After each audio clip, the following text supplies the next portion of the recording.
to me, at the very least, if you look at the last paragraph of the book, this kind of like tortured reflection on, I don't know what we do. At the very least, it demands a new way of thinking about artistic freedom in the digital era. I mean, basically you're saying like there's less of it and we have to accept that, and that's not changing. No, I don't want to accept. I want to fight it.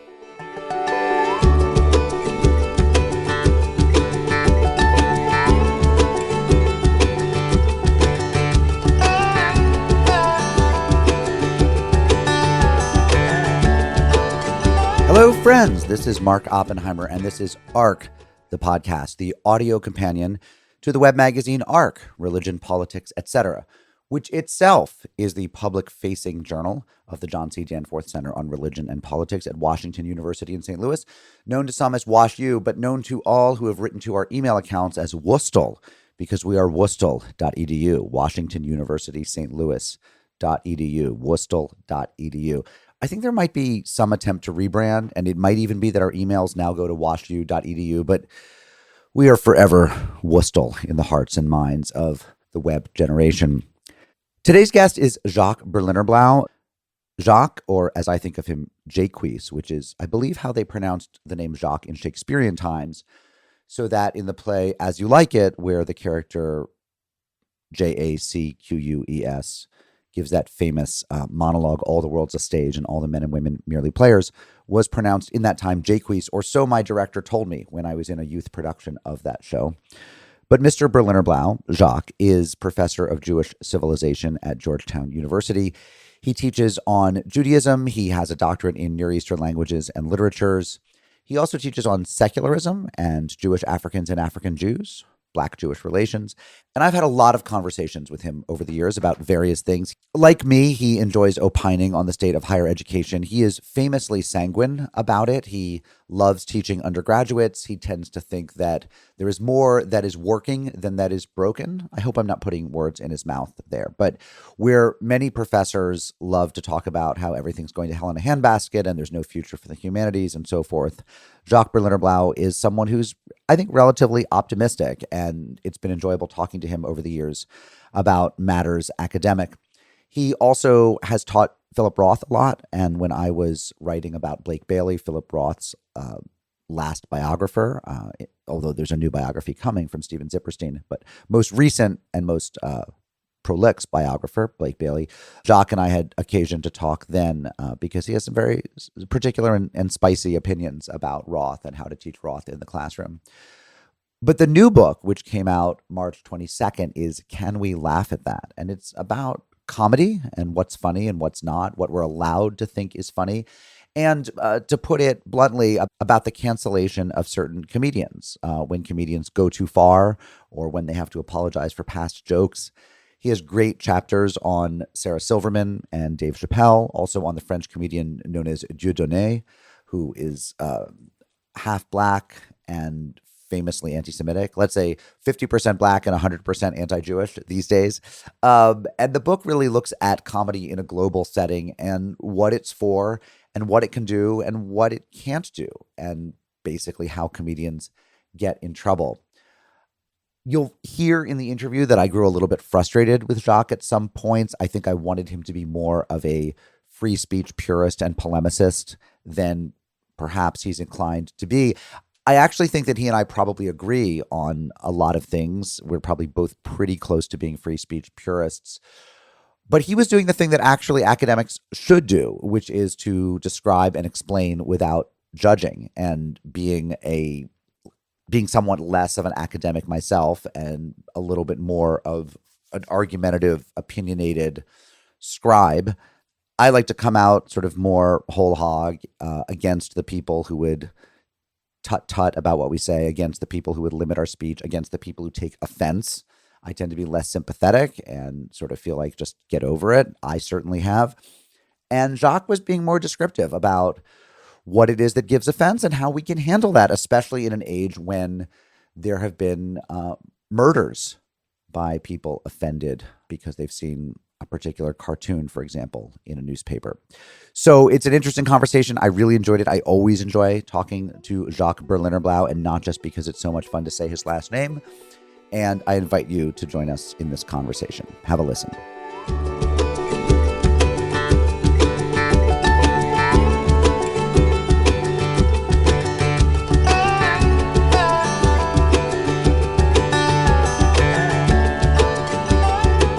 Thank you for having me, Mark. I'm in a really good mood. It's Friday. Because Shabbos is coming. So the Shabbos is coming. The Sabbath bride is upon us. So there have been a lot of books about comedy. There's also been books about cancellation. There was Claire Detterer's book, Monsters, about, who do we let back in? Who do we admit after they've been canceled? How do we think about art that no longer holds up? What made you think that, you're not a historian of comedy. You're not Jeremy Dauber. You're not a historian of comedy. What are you doing trespassing on this field you've never written on? Why did you think this book had to be written? Yeah, because it's a good question. And thank you for challenging my fundamental right to publish the book with the Scholarly Press. I appreciate that. You bet. I write a lot. As I look back on my career, the thing I've always written about is secularism. And a subsidiary of secularism is free speech. And a subsidiary of that is artists who get themselves involved in these types of free speech scrums. So a lot of what I write about is scholar, artist, comedian says X, and then a shitstorm ensues. And I'm trying to create a sociology of that moment, right? What does it mean when somebody says something, and they have every right to say it, and then they get canceled or deported or beaten up or ostracized? That's the sociological mechanism I'm most interested in. Your book is divided up by examples, case studies, right? In the United States, you talk about Dave Chappelle, Sarah Silverman, Kathy Griffin, Shane Gillis. You talk about the men in France, Dieudonné. What's his full name? Mabala Dieudonné. But he's known as Judo, is that right? Judo is his nickname, yeah. Judo, right. I like how when everyone gets a nickname. Every soccer player has only one name. What's your nickname, Mark? I just want to... Well, I was Oppie. I'm a fifth generation Oppie. I like to think of you as Jacques in the Shakespearean sense, like from As You Like It. Wasn't he? Didn't they pronounce it Jacques back in perhaps Jacobean times? On the street, I'm known as White Chocolate. Just want to put that out there. No doubt. And one of my ongoing obsessions is the decline of nicknames in America. There's no more I like Ikes, or no one's Ike, no one's Junior, no one. So I'm glad Europe's keeping it alive. So you have all these case studies, and you use them to tease out your sociology of comedy. What happens? There's sort of the initial joke, then there's the response, then there's the meta jokes, then there's the persona drop. There's all these ways that they do it. Let's just start with let's jump in and start with the case study of, you pick either Chappelle or Sarah Silverman and explain what happened to them. Like, what was the joke, and then what's the backlash to the joke, and then how does it change their comedy? The whole kind of performance art. It's almost a ritual that we keep enacting with our comedians. Pick one of them and explain the ritual. So when you take an intro to sociology course, Mark, did you ever take an intro to sociology course? Never did. I avoided the social sciences as if they were the hard sciences, all to be avoided.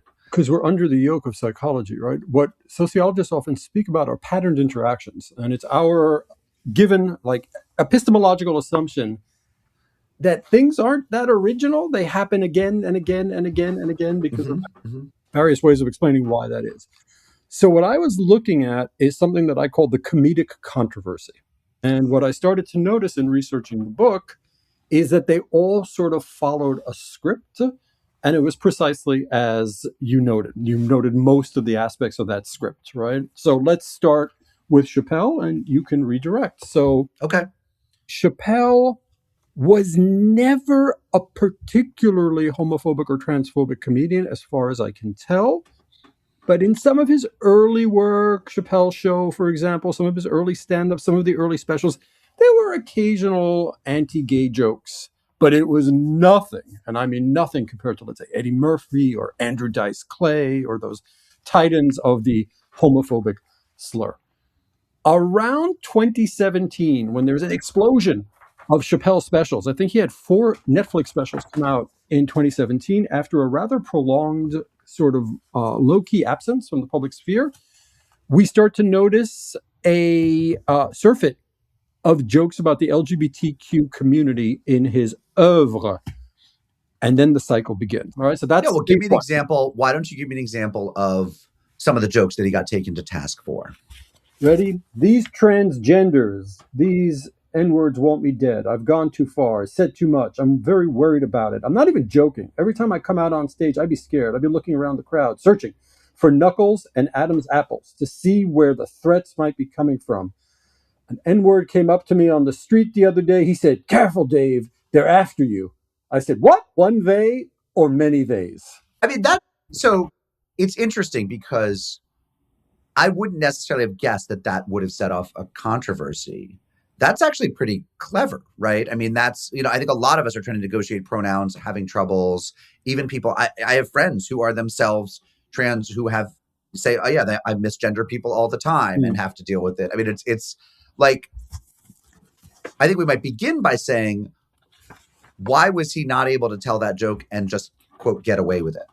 Well, I think the problem is audiences are generally accepting of the fact that you can catch a stray. I think most groups, be they Jews, be they African Americans, be they LGBTQ folks, right?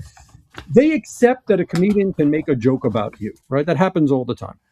What was happening with Chappelle is that this was starting to infiltrate the work itself, and it was saturating his sets. We know that in the 80s in particular, a lot of stand-up comedy was riding on the pocketbooks of gay men who loved stand-up, right? They were like adamant fans of the genre. So there's no contradiction between making jokes about gay people to gay people and being allowed to ply your wares as an artist. What was happening with Chappelle is the LGBT jokes were beginning to first occupy a larger and larger percentage of his sets. That's one. And then we have to talk about digitality, which is the joker in our deck. The move to digitality, let's just call it that, has, I believe, fundamentally changed not only art, but the very ground rules of free speech and liberal democracies. And by digitality, you mean social media. The existence of social media. I would probably say virality. Right. Virality is something that happens in the larger category of digitality, that we now live on our phones. So Chappelle tells jokes like this. Some of them, he catches a stray. They suffusing the work. More and more of them are catching the stray bullet from people who are upset by them, activists, but also people who aren't necessarily, hardcore activists. He catches a lot of flack. And then there's this patterned interaction. There's this ritual that gets performed where now he didn't really apologize. In Sarah Silverman's case, she did apologize a lot. To talk about the next steps, that can be taken in the patterned ritual. Yeah, and it's so interesting that it always happens the same way. And if you're a sociologist, you're aroused, right? Because you're seeing different inputs creating the same structural pattern. So Chappelle makes the jokes. The next step is something develops that I call the coalition of the incensed, or the coalition of the profaned. And the coalition of the profaned might be spontaneous, or they might have pre-existed the joke. They might be an advocacy group, like HRC, for example, that are very, very attuned to certain types of cultural expressions about their particular group. So Chappelle's making his jokes. Almost immediately online, there is pushback, right? The jokes are being blasted to every corner of the earth.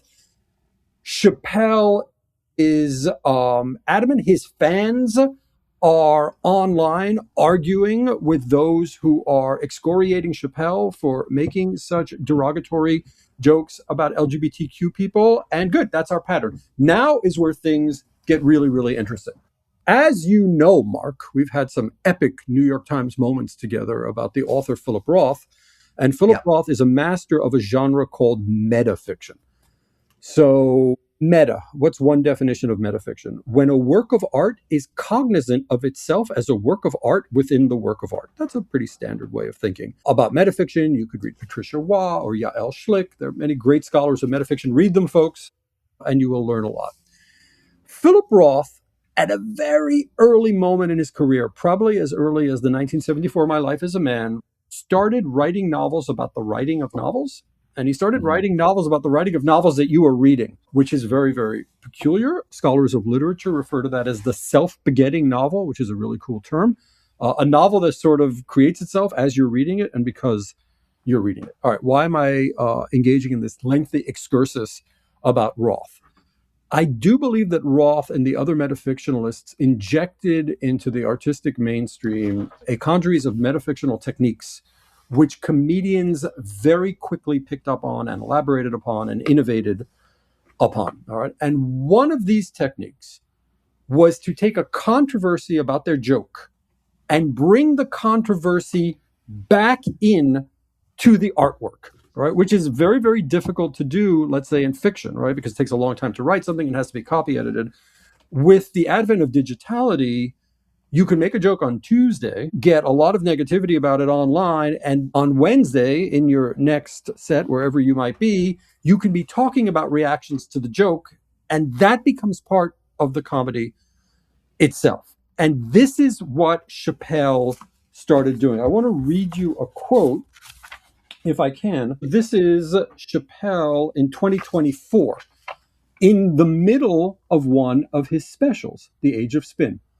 So he begins this way. To be honest with you, I've been trying to repair my relationship with the transgender community because I don't want them to think that I don't like them. You know how I've been repairing it? I wrote a play. I did, because I know that gays love plays. It's a very sad play, but it's moving. It's about a black transgender woman whose pronoun is, sadly, N-word. It's a tearjerker. At the end of the play, she dies of loneliness because white liberals don't know how to speak to her. Sad. That's pretty funny. Okay, You don't think that's funny?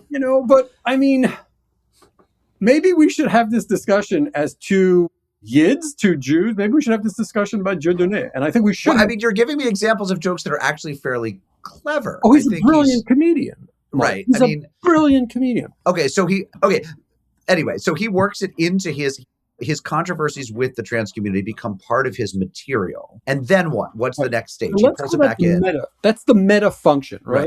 Right. And one of my suggestions is there's something about doing that which enrages that audience even more.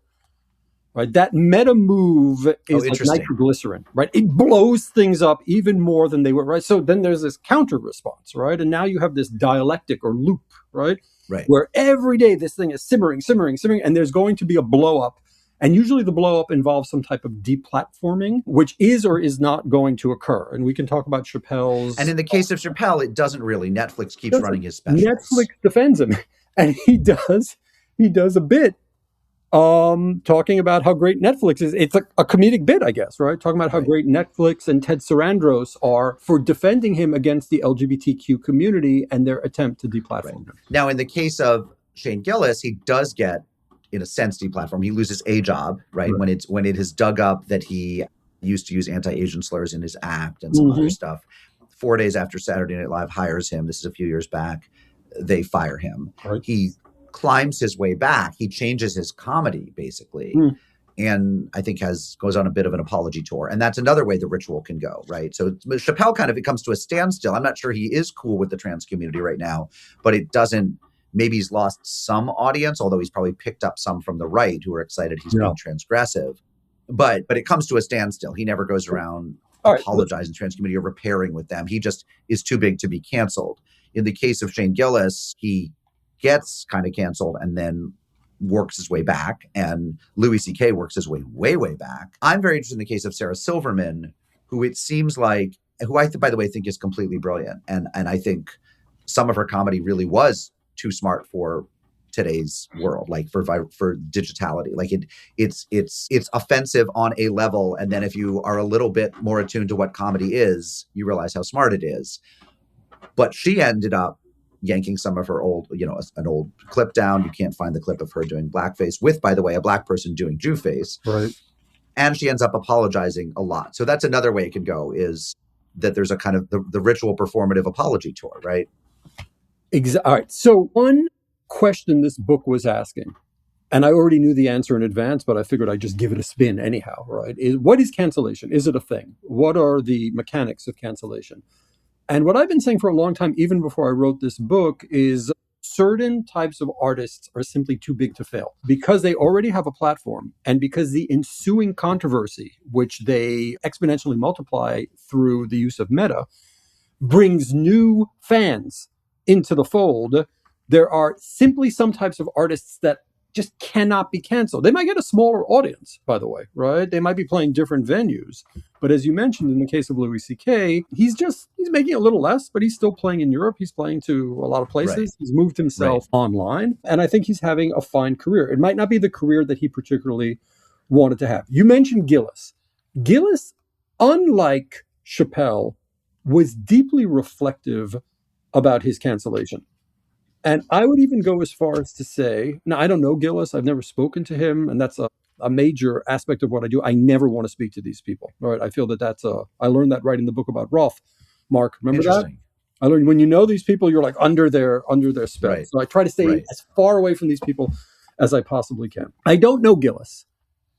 I would say, as a human being looking at another human being, his reflections on what happened to him were fairly sincere as an artist can be.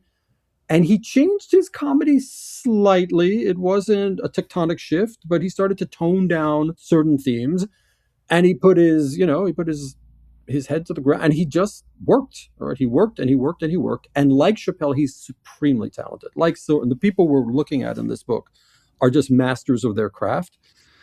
So instead of being canceled, Shane Gillis is huge right now. I know you want to get to Silverman, and we'll get to her in a moment, right? But Shane Gillis was given, and I'm sure you harped on this detail and underlined it, he was given apology templates when the whole thing happened, right? So some company came to him, consultants, and like, all right, you could do this apology or this apology. And he didn't do any of them. And he just kind of took the pain, right? Absorbed the hatred. There's a story that he was on a subway and he was sitting next to somebody who was reading on their iPhone the story of Shane Gillis's cancellation from SNL, right? So that must be such an interesting experience in life. And now Shane Gillis is Shane Gillis. Though I do notice that, he never totally let go of the sort of more risque material that punches down a bit, but he punches up all the time. Now, punch up and punch down is something we should talk about. That also appears in every comedic controversy. All right, what do we want to talk about with Sarah Silverman, though, Mark? I'm reading through your book, which talks about all the apologies that she's done, and there have been a bunch. The joke that I think is most interesting is where she says, am I right? The joke is, I was raped by a doctor, which for a Jewish girl is a very bittersweet experience. Yeah, right. Now, I can't know what it's like to hear that as a woman or as a rape victim, but I can know what it's like to hear that as a Jew. And the joke aims at it goes off in three directions: women, rape victims, and Jews. And as a Jew, it's a clever joke because there is this sort of well-hewn cultural stereotype that Jewish parents want their daughters to marry doctors, that there's nothing higher than marrying a doctor. Though actually, I think fewer Jews are going to medicine than ever before. My friends who teach in med schools say, actually, there aren't that many Jews, And, the joke might be offensive and it's also smart. I'm not going to say if it's offensive. When I heard it, and I think I heard it in the first round of, when she was telling it, I probably laughed very hard, to be honest. It's also really sharp. Okay, leaving that aside, I have two thoughts I want to say about the apology tour of Sarah Silverman. Number one is I was a little saddened by it because A, I would have thought she was too big to fail and didn't have to. B, I don't think it was super sincere. Certainly if people want to apologize, they should. Third, I think her comedy has probably gotten worse in the way that Howard Stern, who used to be offensive but funny, is now, fairly inert and unfunny. Because I think pushing those limits and feeling the freedom to push those limits also is what gave us her best material. And fourth, I'm not sure that I want to talk about the whole issue of apologies, because in the Jewish tradition, and I hew to this tradition, apologies are to people, to specific humans you've actually hurt. And one of the comedians you write about says, I'll apologize to anyone I've actually hurt. In other words, call me and I'll give you an apology. I think the sort of performative expression of, I hereby apologize to anyone who's been offended is nonsensical. I actually am bothered by it because you don't know that anyone's been offended. If they've been offended, you haven't met them. You haven't repaired with them. You haven't done teshuvah. It strikes me as a PR move, not a sincere apology. Yeah. It's a press release, not an apology. Apologies are to people you've wounded. And maybe Sarah Silverman heard from rape victims whom she'd wounded, and then it would have been entirely appropriate to apologize. But the press release or the going on late night TV to say how sorry you are strikes me as a career saving move, a PR move, not a move of actual repair with actual humans. So everything about it bothered me. And you take a very dispassionate, non-normative approach. You're not saying what we should think. You're just telling us how it all goes. But it was hard for me to read all that because I thought the kind of the self-defenestration of Sarah Silverman struck me as wrong on many levels. All right, good. So we're really getting into this sociological pattern. Another one of the stops of the cross in these comedic controversies is the apology. Right. And Sarah Silverman is unusual because she goes on a sort of apology rampage, right? Starting around 2010 forward. Is it sincere? Unlike you, Mark, I listen to her podcast a lot. I don't know if you listen to it, right? I've heard it a few times, but I trust you listen to it much more. Well, fortunately, right? When you work on these types of artists, Every professor knows you've got to listen to every imaginable To word. everything. It's almost impossible, but you've got to try. So every time I took a walk when I was working on the Silverman chapter, every time in the gym, when I was pumping iron, when I was giving Guy a spot, when I was getting swole, I was listening to these Sarah Silverman podcasts. And one thing I thought, Mark, is she has changed, right? There is a change here. And I call it a therapeutic turn, where she's unusually interested in the psychological dimensions of her listeners and her audience, right? Where she's offering advice, where she's talking about what her therapist told her. So I don't know if I agree with you that the apology was insincere. One thing she did that she could have done better is a lot of the apologies use the exact same wording. So she'd always go, comedy is not evergreen. I don't know how many times I heard her use that term evergreen, which is kind of a hapax legomenon, right? It's a word that you hear very, very infrequently, right? Comedy is not evergreen. So she apologized. What she did on, I believe the show was called I Love America, where she bought out a friend of hers, I'm just blocking on his name right now, to tell her how uncool her blackface skits were. To me, that's indicative of a person that's really trying to say, in jerky semaphore strokes, I'm sorry. I'm so sorry. I wish I hadn't done that. Now, you raise an interesting point. You're saying it got unfunny. If what you love a comedian for is their sharp elbows and then they take a therapeutic turn, they're a different comedian. And maybe if I listened to her more and heard her work now, I would actually think it's, almost as good or as good. The times I've ventured into it, I thought, well, this isn't what I came to Sarah Silverman for. But also artists change. Yeah, and, there are people who might like your early books or my early books who's like, I don't like what Berlinerblau or Oppenheimer's doing anymore. I mean, people grow and develop as artists, and I get that. And so she should, she has to do her, as they say. And maybe it is sincere. But again, I think apologies are to specific human beings you've heard. I don't think, and you've conceded, she kind of went on a tour and she kind of became sort of rote and was deploying it. And that doesn't bespeak, that's not what genuine human searching looks like. It's not incompatible with it, but it doesn't scream out to me, I see you, I hear your pain, I hurt you, and I'm going to say, I'm sorry. The other thing is, if that's the way you feel, you say it once or maybe twice, or to specific humans who walk up to you. And you don't go on the tour, because the tour is a kind of, again, it strikes me as something a PR consultant told her to do. But the sociologist in me would say you're imposing a psychological discourse on her. You're asking Silverman to engage in one-on-one apologies. The very nature of digitality and art, even before digitality, right, is you radiate something to tens of thousands of people. Right. That's why I think most of these apologies should not be given, because you don't have relations with tens of thousands of people. They opted in, they got to see it. And you make this point elsewhere that comedy, that, one of the things that the whole free speech discourse presumes when it's working well, when it's honoring the old American consensus, capital C, about free speech, is that people opt in. Could it be the case that when you opt into something and then are offended by it, that the person whose book you purchased at Barnes & Noble that then offended you owes you an apology? That's a really good question. So at a comedy club, yes. I feel that when you walk into a comedy club, there is a contract that everyone understands, right? That comedian is going to light you up. All right. So if you walked into a comedy club wearing the shirt you're wearing right now, Mark, I mean, that could be fracked for hours by a comedian, right? When I walk into a comedy club, they somehow always pick on me for whatever reasons. And I get it. I accept it. All right. But now we have this thing called digitality. And now there's just this joke out there that somebody at work mentioned and was kind of chuckling by the water cooler. And you didn't ask for this joke to enter your space, right? But it's out there because, let's say, Sarah Silverman has this incredible platform and she has these tools of postmodernity at her disposal. And when she makes a joke, millions of people can potentially hear it, right? So we're really, you and I are digging into this question of an individual apology versus a collective apology. I think a collective apology. Wait a second. Can do some good. I love your example. Some schmuck at the water cooler retells an offensive joke. He owes the apology.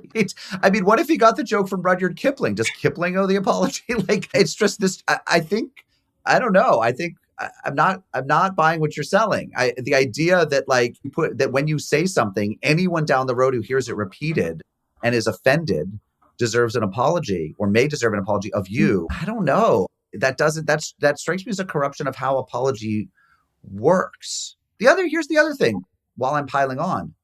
Is anyone actually appeased by or mollified by such an apology, right? So Sarah Silverman goes out there and tells some joke in 2012. I then hear it. I see a YouTube clip of it in 2019. I'm offended. And again, I understand why people would be offended by some of these jokes and hurt by them and even wounded by them.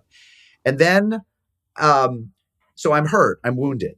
Now, one can imagine that I reach out to Sarah Silverman, I email her, and she gets back to me and says, I'm sorry. I wish I hadn't told that. I'm sorry it hurt you. Okay, that's a human interaction. She probably can't do that for all her fans, but if that happens, that strikes me as a valid human interaction.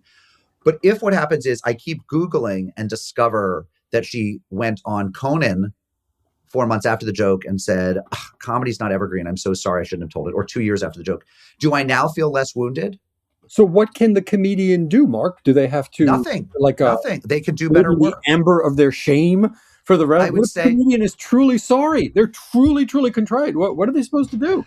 I mean, I don't know. Like, if you accidentally set a building on fire and people are harmed, you can apologize to those people. And then, but do you issue a public statement? I mean, at what point do you owe the public anything? You harm individual people.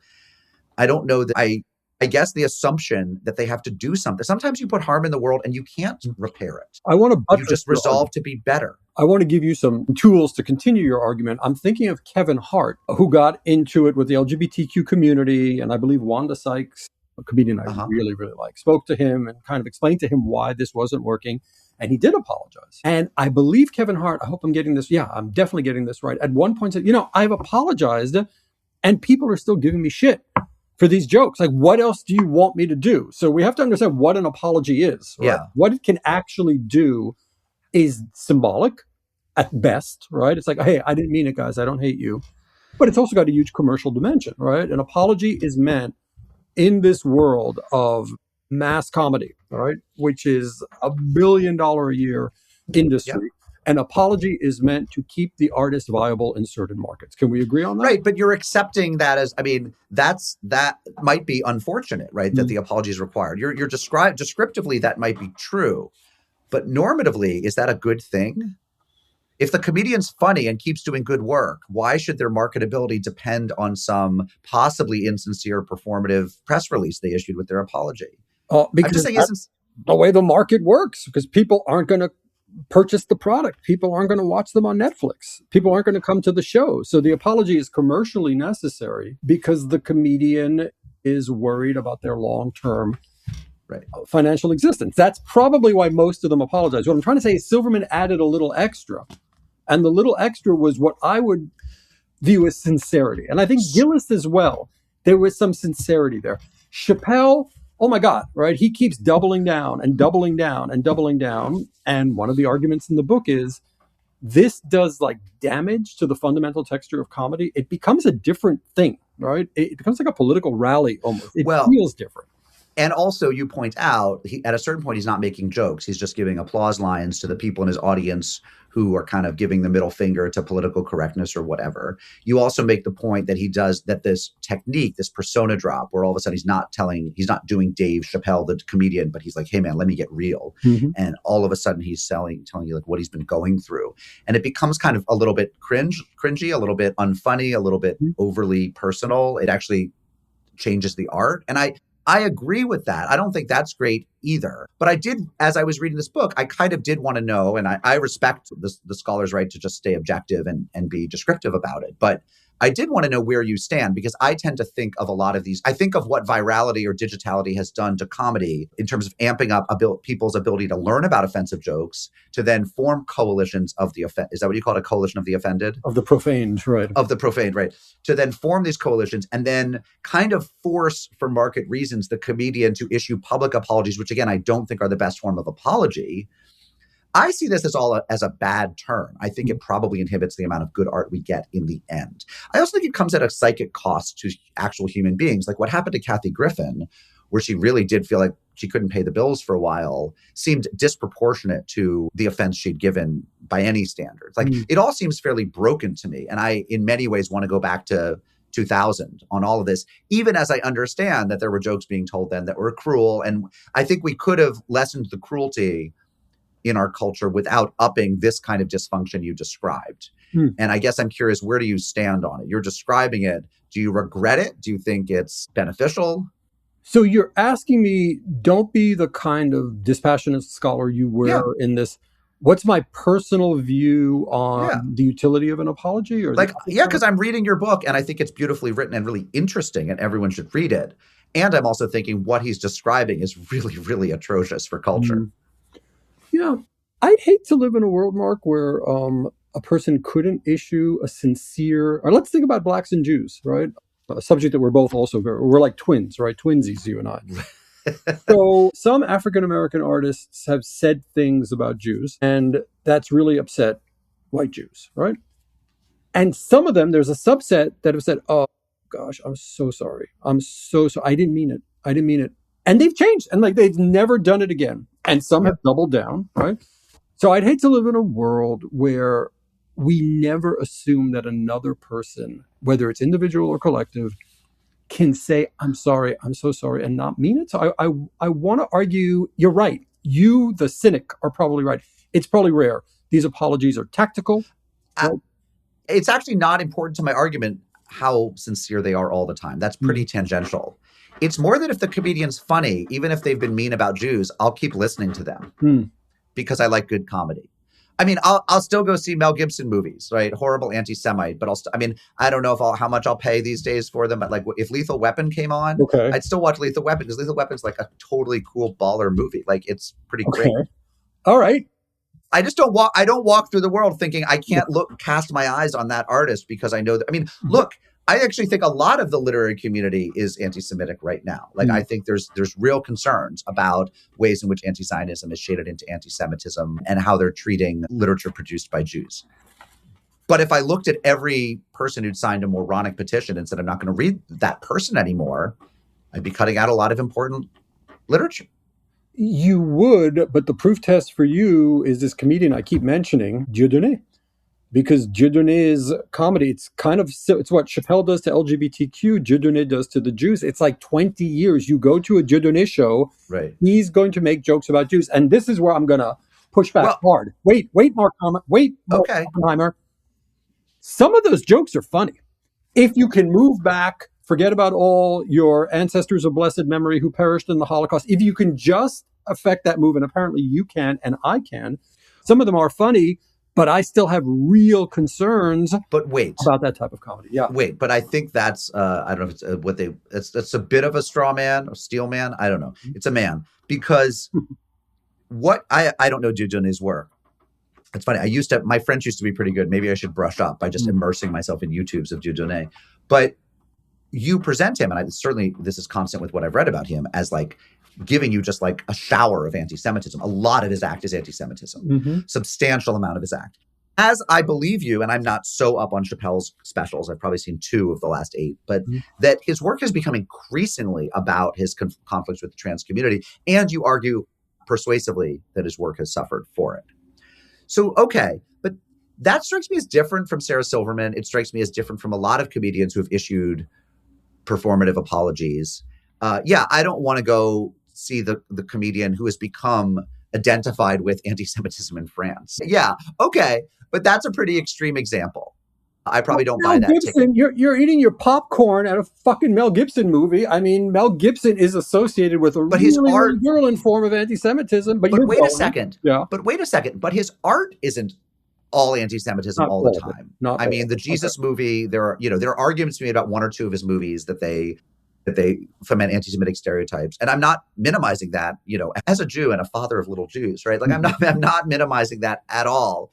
But that is not the experience of seeing Lethal Weapon, right? It's just not, right? So whereas the experience of going to see Dieudonné is you might be subjected to a good 20 to 30 minutes out of a 1-hour set that have to do with the Zionists, the Jews, the whatever, right? So let me put a finer point on it.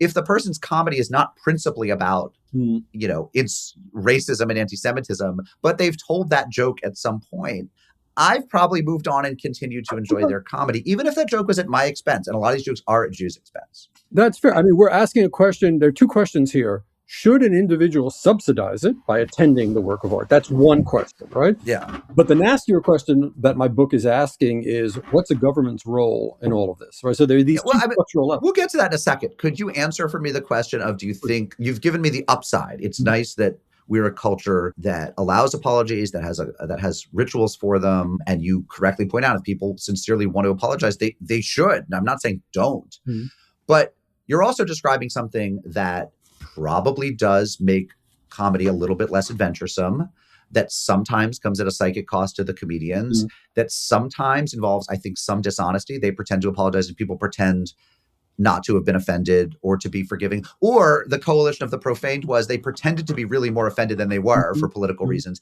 They get the insincere apology and now they pretend that all's good. And they've just all enacted this kind of ritual that is not honest. Like, some of this seems icky to me. Do you not share where's your icky meter on all this? Yeah. The world is icky, right? The artist and the critic, right? We're the people who stand apart and we describe the ickiness. So again, can you just redirect the question so I can fully understand? I see. Yeah. Do you wish it were different? Do you wish people took less offense and demanded fewer apologies and laughed more? Prior to the advent of the internet, I was full on Mark Oppenheimer on this. I was totally in agreement with you, right? But there's a new thing in town. There's a new technology which is fundamentally changing the species. That's something I believe. Like, we as human beings are learning things about ourselves that are not good vis-a-vis this technology. Now that this technology exists and knowing what it can do, I'm going to say, you know what?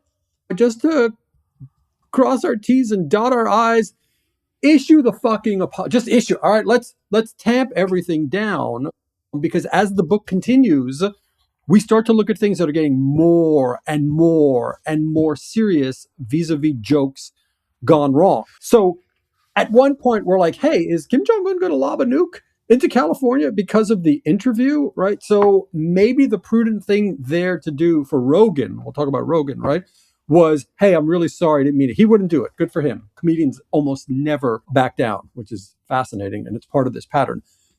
But then there's Obama, right, on the collective level, right, representing the government of the United States, who delivers this classic philippic in defense of what I've called the pre-digital liberal free speech consensus. It's a beautiful speech. It's probably Obama's finest moment. But if you read my book, you're like, but actually, if you look deeper into Obama's own free speech conundrum that he was walking into that situation with, Obama's knight in shining armor moment is much less glamorous. So you talked about ick. Artists and critics are people who study ick, and they're kind of at a remove from it, right? We try to explain the ick to the world. So I'm neither endorsing nor denouncing. I'm just saying, there it is.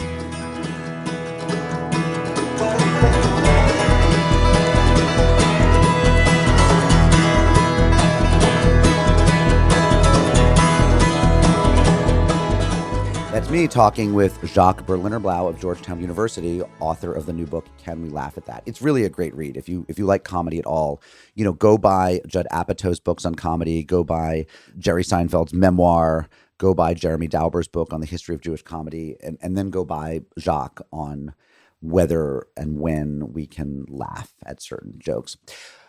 But also go read what we're publishing over at arcmag.org. Over at Arc, we've had some really, really fun pieces. Just this week, we have Stuart Halpern writing about the Exodus and how it was used rhetorically in the Civil War. This is a piece very much keyed to Passover, and a happy Passover, Ezus and Pesach, a Chag Sameach to all of you who celebrate. Also at arcmag.org in the past couple weeks, a really, really fun piece by my friend Liam Brennan called The Rise of Liam. Liam describes how when he was a child growing up in Stamford, Connecticut, the son of very Irish-American parents, nobody could pronounce the name Liam. People said, Leo, Liam, Liam, Lame, what is this name? And now Liam is the most popular baby boy's name in the country. But it's not just for the Irish anymore. So the piece is a really sweet, soulful description of how one name becomes something of a multicultural touchstone. The philosopher and classicist Max Duboff has a piece over at arcmag.org about waves of population panic. This is about the death of Paul Ehrlich, whose book, The Population Bomb, panicked everyone in the late 1960s about the possibility of exploding population, too many mouths to feed. Now, of course, we've swung the other way, and we worry that there aren't going to be enough people. And Max Duboff really smartly puts Ehrlich in conversation with the pro-natalist Elon Musk, who is something less of a philosopher, but a pretty important voice in this space just by virtue of the platform that he has. Paul Anthony has an essay at ARC about fundamentalist Latter-day Saints, pro-polygamy Mormons, in the movies. There's a new movie out that features some of these characters, and he looks back at other movies that have featured such characters. The journalist Tom Gogola interviews the writer Darcy Steinke about her new book about suffering from persistent pain. It's really quite harrowing just to read about, but it's a great piece by Tom Gogola. Marjorie Engel has an essay about the project that she and her daughter undertake every year on the anniversary of the Triangle Shirtwaist Factory fire. And that piece is really quite moving. Amy Laura Hall has an essay called Home Movies for Holy Week, recommending some movies and TV shows that you should watch in honor of the upcoming holidays of Easter and Lent and so forth. Just so much great stuff. Go over to arcmag.org, have a read, and now go back to having a listen to me and Jacques Berlinerblau.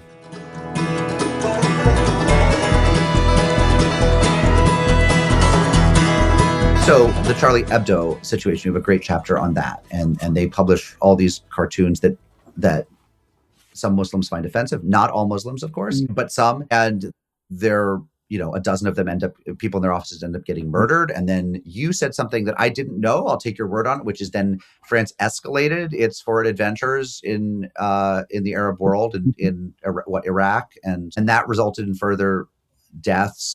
And then there was blowback from that, so then PEN America gave an award to Charlie Hebdo, right? And I thought, good for them. Right. Lots of writers whom I now respect less said, not good for them. This was an example of punching down, but of course they'd been punching at religion forever, and it's a very important principle in French society. And I'm curious, it seemed to me the job of the intellectual then, and again, I'm not a petition signer. I'm not saying everyone has to sign this or that petition or come out in support of this. I'm asking you as my buddy, I thought what was really important was to defend the issue of the principle of free speech. That was not what the literary community thought. A lot of people said, no, they should not have published these things. They were too offensive. The place of Muslims in French society is too precarious. And it is precarious in many ways. That's real. These are conflicting goals here. And I guess I'm curious, how do you think that should have shaken out? Good. All right. So let's go back to Emile Durkheim. Emile Durkheim, one of my heroes, right? What does he argue? A good French Jew, good secular French Jew, I would add. What does he argue is the responsibility of the professor? The job of the professor is to render complexity with clarity so that one's compatriots, our fellow citizens, can understand how to think about an issue. Right? So a lot of the moves that I'm making in the book are all right, let me try to explain to you what this side is saying, what that side is saying. However, there is a normative bias. I have got biases like anyone else, right? So on Charlie Hebdo, on Kim Jong-un, the interview episode, I keep coming to this tortured conclusion, which you're sensing. And the tortured conclusion is, yes, I believe in free speech, right? Yes, I think it's better for human beings to be subjected or to be able to enjoy these types of characters of the Prophet Muhammad or Zionism or whatever it might be. So, right, I'm an old school free speech lifer. But because this new technology exists, because it has opened a new way of being human, especially of being human in collective terms, and that's what the Dieudonné chapter and the North Korea chapter, where I do a kind of war game. Let's say that Kim Jong-un did have a nuke, and it's aimed at Mark Oppenheimer's house. What would Obama do? Look, you quote the Danish newspaper editor who eventually didn't republish or publish certain more cartoons. And he said, yeah, they won. I caved. And I'm not saying I wouldn't. I think of myself as a fairly cowardly person. I'd probably cave. I want to live a long life. My principle's never been tested, but my resolve has never been tested. But I'm sure I'd fail all sorts of tests of courage. And I think that the heckler's veto or the religious fundamentalist veto is never going to be sated. They're never going to say, okay, now's good enough. What a lot of these people want, and some are Roman Catholics, some are Haredi Jews, and some are Muslims, and some are just secular authoritarians who don't want to be mocked. What they want is control. They don't want, a nice via media. They don't want a nice, middle path. That's not the nature of fundamentalism. They are fundamentally, at the end of the day, Muslim and Jewish and Christian and secular Taliban. They want to control us. And Sam Harris has made the point, they kind of do. They've decided that in any country in the world, there's certain things you can't publish. And that's freaking terrifying. Okay. Sure. There's not much disagreement that ideally we would be able to have untrammeled freedom of speech and every artist could say his or her or their piece. We're not disagreeing about that, Mark. We're just saying there's this novel way of conveying ideas now which can Yeah, I have don't. real world immediate impacts on human beings. Well, that's And true. I want you to think. You said you were a coward. I doubt you're a coward, but I'm asking you to think through my war game. All right, there's a nuke aimed at your house. It's coming. Unless somebody says they're really sorry and they're going to retract the work and it's never going to appear in any form, what would you do? Now, you can put on your individual or your head of state hat. Yeah. Put on your head of state hat. I What would mean, I'm sure that I would decide to avert nuclear war by you yanking something off of, by issuing a presidential edict that Netflix take down, my favorite episode of, Yeah. Never Have I Ever. But we'd have some pretty serious problems if North Korea were threatening nuclear war over, art being produced by Americans. I mean, at that point, we're Canadians, pretty close. not even Americans, Canadians, but well, whatever. produced in America, I presume. Let's always blame the Canadians. Yeah. I mean, at that point, when they're like exercising vetoes over American art with the threat of nuclear annihilation, we're kind of at we're pretty close to nuclear war at that point, right? We've got pretty big problems. I think a more useful question would be like, how do we react as a society when, how does France react when there are people who get murdered when they publish stuff? Not millions of people, although, then there was the attack at the concert hall, which was hundreds, Of course, 150, 100, at the time. and I appreciate that you're describing it. And I think like the free speechers have to win,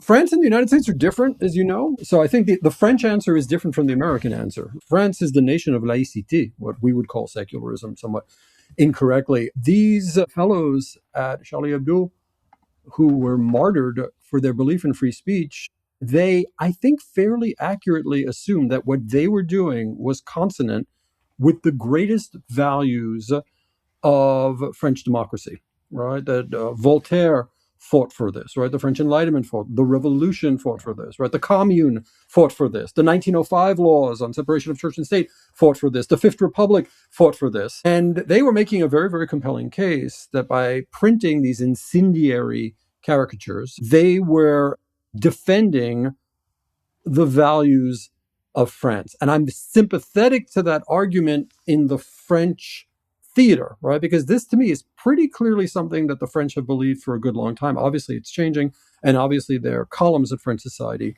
that disagree. The United States is a different beast on some of these issues. So in French space, I admire what they did. I respect them. I deplore the outcome. But the outcome was the outcome. 16 dead in about 3 days, right? 4 Jewish shoppers on the outskirts of Paris. 12 were killed in the offices of Charlie Hebdo.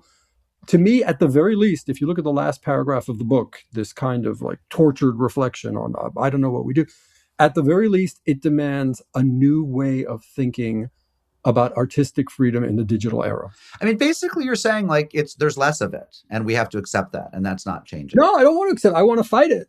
Mark. Well, how do you fight? I mean, one way you fight it is by stigmatizing the fundamentalists. I mean, it's not, they're worse, right? I mean, they're worse for society. They're worse for freedom. They're worse for free thought. They're worse for humor. They're a huge problem, And this is why I work on political secularism. But there's so much an individual person can do. But I mean, you must have, when you saw all of those American intellectuals sort of coming in on the side, coming in against the defense of Hebdo, that, I mean, you write about this, that a lot of this comes to the post-colonial left now. I mean, as somebody who works on secularism and free speech, you must think of them as pretty bad actors. Of course I do, but Dieudonné, well, not all of them, right? I mean, a lot of them are my colleagues, and we just disagree. Right. Dieudonné, as I point out in that chapter, there was one thing he was saying that regrettably was true, that there was a double standard in France on free speech. There was a glaring double standard because of La Loi Guessou. In France, like Holocaust denial is against, you can't say that. I know. I think that's a problem too. Oh no, I think that's a huge effing problem, Mark. I mean, this is where Dieudonné gets launched from. He's like, well, look, there's a lot of free speech problems. I mean, in England, there's huge limits on free speech. Their libel laws are not very writer friendly. You can get sued and maybe jailed for all sorts of things that you'd have the freedom of the United States. I'm not saying that like, it's not like these places were paradises and now the woke mob have come for them. And as we know here, we have a government that's trying to weaponize, control of the airwaves to tell people what they can say and get, Jimmy Kimmel this and whatever. So yeah, it's certainly not, it's not a left-wing problem or a right-wing problem, but I I did feel, I guess, insofar as your book is descriptive, you're not giving prescriptions, but describing things and helping us to understand better. The piece that I felt that was missing, or just maybe this is the next book, is how this curtails free speech and comedy, right? That I mean, the point that everyone always misses on cancellation is it's not the people who are too big to fail. It's the up and coming comics who don't tell certain jokes because they're afraid of the consequences, right? And you don't talk about that either. The medium is the message.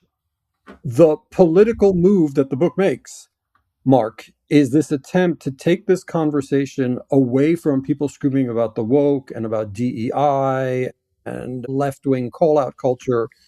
So that was the politics of the book. So I politely reject the premises of your analysis. By writing this type of book, I'm saying this is the way we have to speak about free speech. We cannot be imbeciles about this. We cannot be rabble rousers about this issue.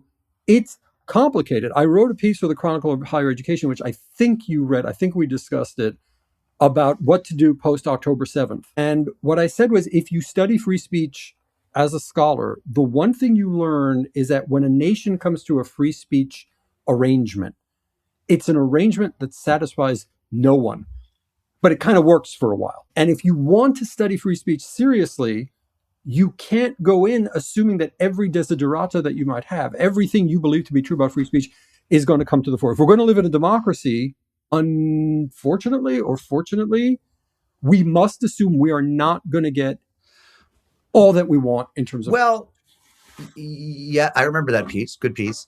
Yes and no. I mean, I would say for the most part, I would say that from, say, post Lenny Bruce, let's say from the 60s through about 10 years ago, 15 years ago, if what you wanted was a kind of libertarian free speech utopia, the United States was pretty much as close as you were going to get, right? The Pentagon Papers had been the Times could publish the Pentagon Papers. They weren't arresting people on Lenny Bruce or Lady Chatterley's lover type stuff anymore. And that it has gotten, from a free speech perspective, not necessarily from a human kindness perspective, but from a free speech perspective, it is, we have retreated. We've gotten markedly worse the past 10 or 12 years because of the internet, because people have been shot for doing stuff, and because of the Charlie Hebdo type situations, right? And those resonate in America as well. I mean, Yale University Press, in their book on the whole controversy, wouldn't reprint the actual, right? And wouldn't reprint the actual cartoons because they were worried about their employees here, but probably also Can we more just so with explain to the London offices. Can we explain to your listeners what that is? Because that, to me, is... Do you want to explain it, or should I explain it? You should explain it. You're definitely much better at it. Jit Clausen writes this wonderful book. I believe it's called The Cartoons That Shook the World, about the Danish cartoon comedic controversy. And she published it on Yale University Press. And the book itself doesn't feature the cartoons. So you have this masterful analysis by a great scholar of the semiotics of the cartoon and the geopolitical impact of the cartoons, but you can't look at the cartoons themselves. So one pattern that Clausen pointed to, really important point, is that American institutions, when it comes to free speech, tend to be very, very sheepish compared to European institutions that are like, all right, bring it on. Let's just publish it. Why is that so frightening to me, that whole episode? Because how on earth are we supposed to teach this stuff? I like to tell my classes, when we look at the cartoons, which are in some cases really Islamophobic, I usually have them up on a screen in the room, right? So there are 15 of us in a seminar and we're looking at this cartoon and we're trying to deconstruct what it is. If I move that screen 15 feet outside the door of my classroom, we would be in a completely different situation, a different circumstance.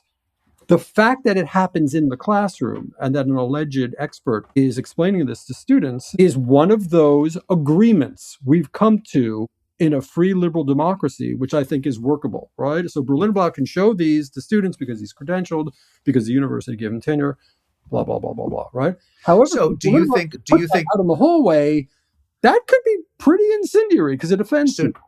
Do you think that Yale University Press should have published if you were head of Yale University Press, would you have published the cartoons in the book about the and cartoons? I knew the head of Yale University Press because I was going to publish a book with them at that very moment, right? So categorically, I did not believe in 2005. I think that's when it was. I did not believe that there was imminent lawless action on the horizon. Today's a little different, right? But back then, I did not buy the argument, right, that they're sleeper cells, right, in New Haven, and they're ready to go. Today, I would be a little. See, that's interesting. I might be a little more chicken shit than that. I think. I mean, we know. Iran has been funding foreign assassins. They've had an international assassination program for decades. And of course, it doesn't need to be a sleeper cell. It could be someone who's just offended. So I don't know. I might have thought that they made the right call. But that is to say, I think your argument that, well, no one's ever happy. I would say where we were about 20 years ago, I was happy. I think free speech were pretty happy. And I think it's gotten worse. Well, then came the internet. That's why it got worse. Yeah, it got worse. Right. And so we have to figure out how to make it better again. Let's do it. Let's do it, Mark. So I'd really like for people to look at that Dieudonné chapter. Right? I want people to understand that my whole thing is like anguished reflection. Right? I'm not a cheerleader or an exponent, though I have my biases, obviously. I really wish, Mark, we could live in a world where there was untrammeled free speech and citizens were habituated to looking at messages that they don't like, but understanding the greater import of that feeling. That's how democracy gets done, right? We see things we don't like. We confront materials that offend us. What happened with the internet and social media is it unlocked a type of speech, and I'm speaking of misinformation and disinformation, that sort of overwhelmed other types of speech.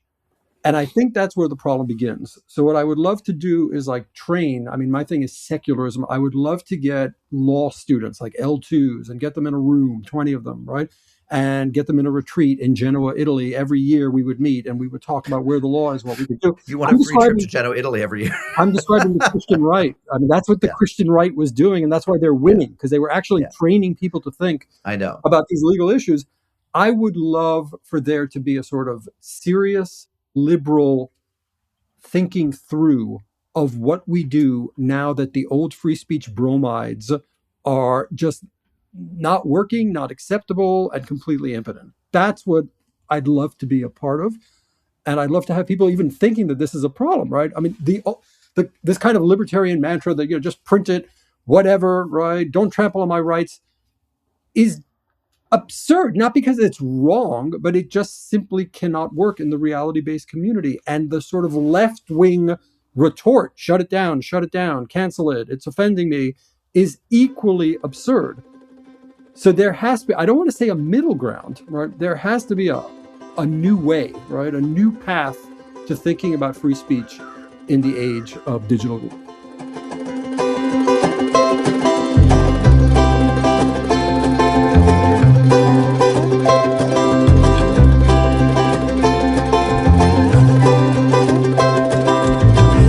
My big thanks to Jacques Berlinerblau for that really, really fun interview.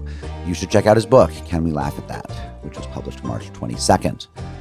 It's April already. There are a lot of celebrity birthdays. Pedro Pascal's birthday is April 2nd. So is Michael Fassbender. So is Christopher Maloney of one of the Law & Orders. I think it was SVU. Jesse Plemons, whom you'll remember from Friday Night Lights, also a birthday on April 2nd.